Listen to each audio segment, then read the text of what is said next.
The Joe Rogan Experience. Oh, but so anyway, just on the signal thing though, again, like the real scandal here is not that they whatever, either intentionally or were just so incompetent that they added this journalist to it and it got leaked.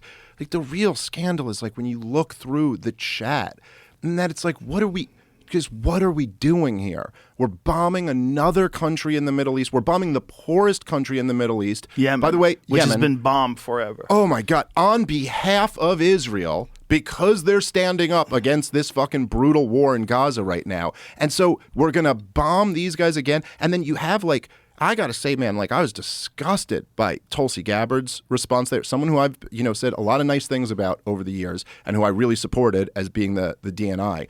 But like, literally only J.D. Vance is the only one who offers the mildest pushback and he's like, hey guys, this is kind of a mistake and it's kind of everything against what Donald Trump ran on. And by the way, like it's like such an insignificant amount of our trade that even goes through this area. It's really Europe's problem, not ours. But I'll go along with it if you guys want to, if you guys say, and then they literally say on the thing, they go, we've tracked the missile guy, as they call him. This is the target they're trying to take out. They go, we've tracked him to his girlfriend's apartment building. And so we'll level the apartment building. And then Tulsi Gabbard's just like, job well done, team. Everybody's cheering it on. There's not like nobody even has the thought to go like, is there a way we could do this without like murdering an entire apartment building's worth of people here? Is there a way? Man, this is a lot. Like, it's like, did none of you guys even kind of believe in God? Are none of you even scared that maybe God exists and that like, Jesus Christ, what are we doing here? There's none of that. There's not a feeling of that. There's not a sense of like, and I know I've talked about this before on the show, but we got the whole history of the war in Yemen going all the way back to Obama's first term. I mean, what we've done to this country, the poorest country in the Middle East, I mean, it was a goddamn genocide that happened in Yemen. I mean, it was the drone bomb campaign from Obama was bad enough, but the Saudi invasion and the blockade and the war on the civilian population, hundreds of thousands of people died, hundreds of thousands of cases of like cholera and these other like real, very easily preventable and treatable diseases that babies were just dying of because they had a full blockade around the country. The U.S. Navy fucking enforcing the blockade, the U.S. Fucking refueling the Saudi fighter jets and backing them the whole war there. And the idea that we think launching a couple Tomahawks is going to break the Houthis after they went through all that shit, there's no chance. Like, it's not, you're just killing people for no strategic benefit. There's the only thing that would actually, like, we could overthrow the Houthis if we wanted to invade the country. Like, the U.S. military could do that. But like short of that, the idea that have to do, that's like a big public thing, which is bombing somehow or another, especially drone bombing, sort of like is in the ether. Yeah. You know what I mean? It's almost abstract. Yeah. Like you don't, like if we sent a tier 1 team to go take this dude out, that would be front page news. That would be like an act of war. That would be like a thing. We're declaring war on this country. We've invaded their land with actual boots on the ground. It's different. For some weird reason, like you're allowed to use flying robots remote controlled by drone operators who, by the way, have some of the weirdest fucking PTSD rather. These people are all fucked up for a long time because they watch these folks because they're watching these folks. They know the people around. They get to know. They watch them for days. They see them hug their kids, and then they get that fucking call.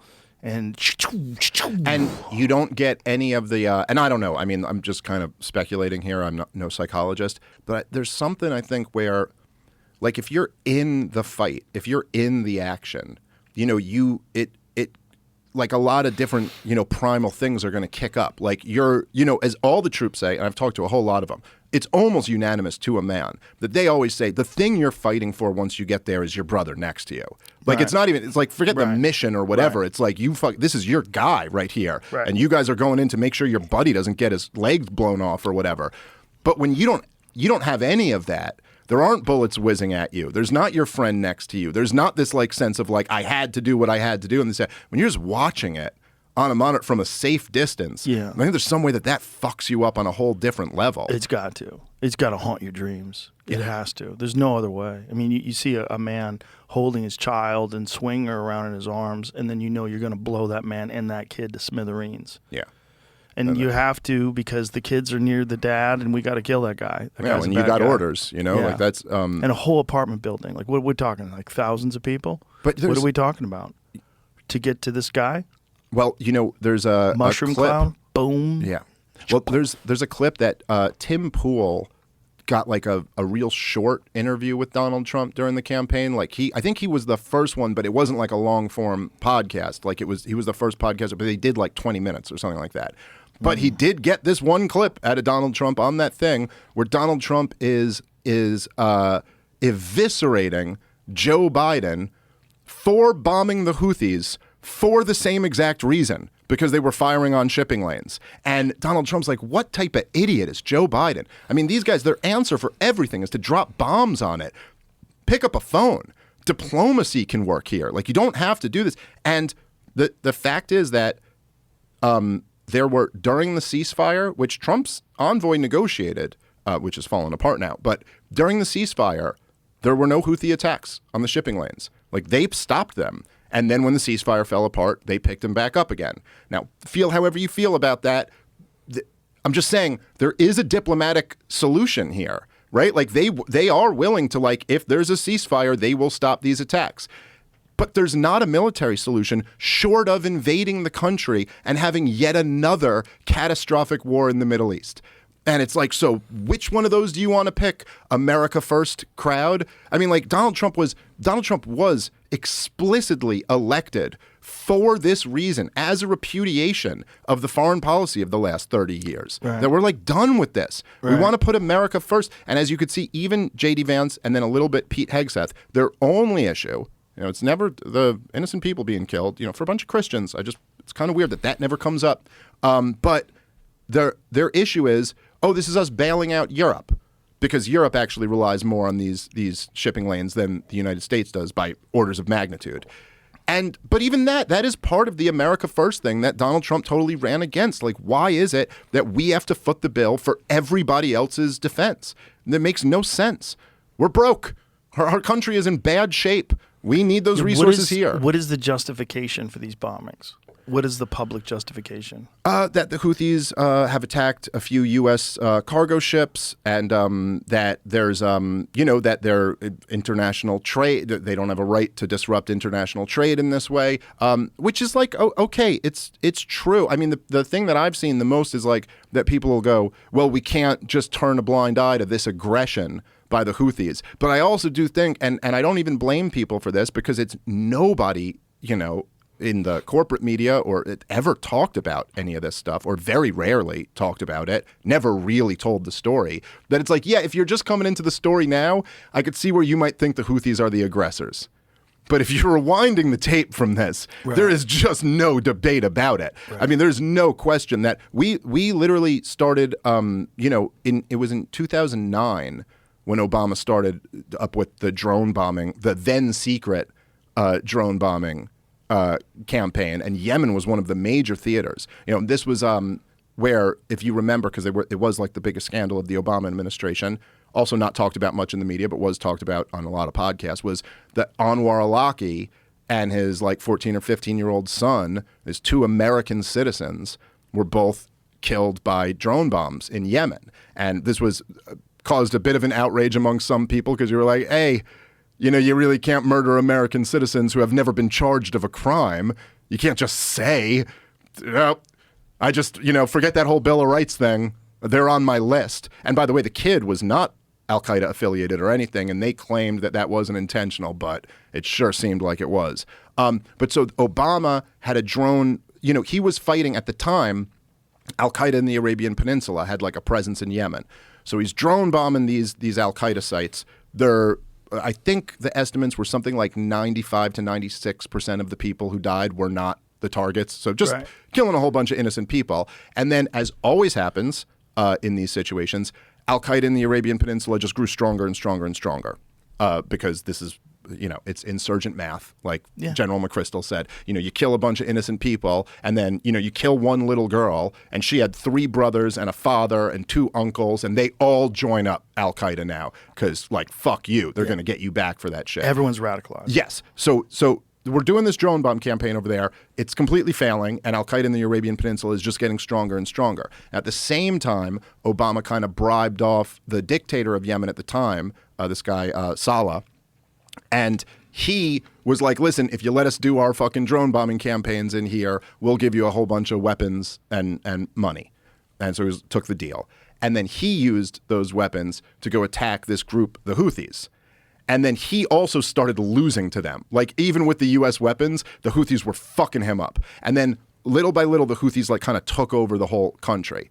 And then now the Houthis are also enemies with Al-Qaeda in the Arabian Peninsula. Like, these are radical Sunnis, Al-Qaeda versus radical Shiites, the Houthis. And so they're fucking enemies, and they're fighting a civil war while all this is going on. And then Saudi Arabia decided to invade in early 2015. And in 2015, and you could look this up if you Google Obama to placate the Saudis. These are literally what the Obama officials told the New York Times. I believe it was the New York Times. They told them that literally this is why. So Obama stabbed the Houthis in the back, took Saudi Arabia's side, took Al-Qaeda's side, started fighting fighting in a civil war against the Houthis, which is, in effect, taking Al-Qaeda's side in that war. And so the Saudis invade the country. Now, Obama said essentially that because the Saudis are like an important trading partner, and they were pissed off at us at the time. They were very upset about the war in Iraq. The Saudis were the ones in the region who were against it the whole time because they knew. They were like, you're just going to give Baghdad to Iran, basically, and that's their big enemy is Iran. And then they were also really pissed off because Obama did the one decent thing he did in his administration was he worked out that deal with Iran. The same goddamn thing that Trump tore up and is now demanding they get back into some type of nuclear deal. But so in order to placate the Saudis, Obama goes, okay, we'll back your war here. And like I said, full blockade around the country, refueling their military jets. Quiet support for Saudis entangles U.S. and Yemen. This is... Yep. Here it is. Obama, in an awkward twist, becomes Saudi Arabia's defender. Wow.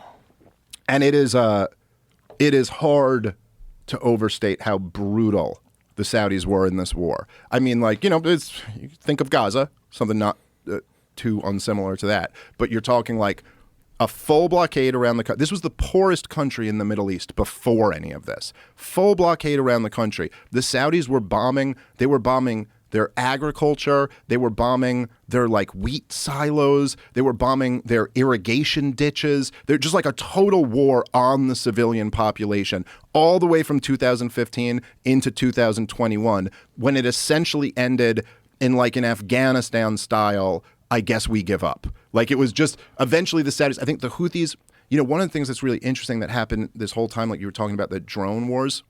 So back in 2009, first of all, it was secret. The drone program wasn't, everyone knew it. There had been good reporting on it. But the way they got the good reporting was like people found the drones in Yemen, and they'd take like little, grainy cell phone pictures and be like, look, this is a U.S. drone. So there's clearly, but actually the Obama's press secretary, it's not, God damn it, not Jay Carney, his first press secretary. I'm blanking on his name. But he admitted this on NBC News. It was like a really amazing. But he was talking about how the drone program. This is years later, like 2012. He's at NBC News now, and he was talking about how when he used to get questions about the drone program, he wasn't allowed to even acknowledge that it was real. So he would just sit there. Yeah, Robert Gibbs. I apologize. I should have remembered that. I was told not to even acknowledge the drone program. There's video of this. When I went through the process of becoming press secretary, one of the first things they told me was, you're not even to acknowledge the drone program. You're not even to discuss that it exists, said former White House press secretary Robert Gibbs on Up with Chris Hayes Sunday. So now think about, okay, by the way, there is video of this. It wasn't, I don't know if it's in this article or not, but I mean, that was essentially the point. But the thing in the video, it's so funny, is they all are laughing about it. Like they're talking about like what a funny thing it is. Like imagine being in the position where you can't admit that a real thing's real and journalists are asking you questions. And he said, because it is kind of funny in a weird way, but that's like, you'd think a newsman that wouldn't be the number one thing.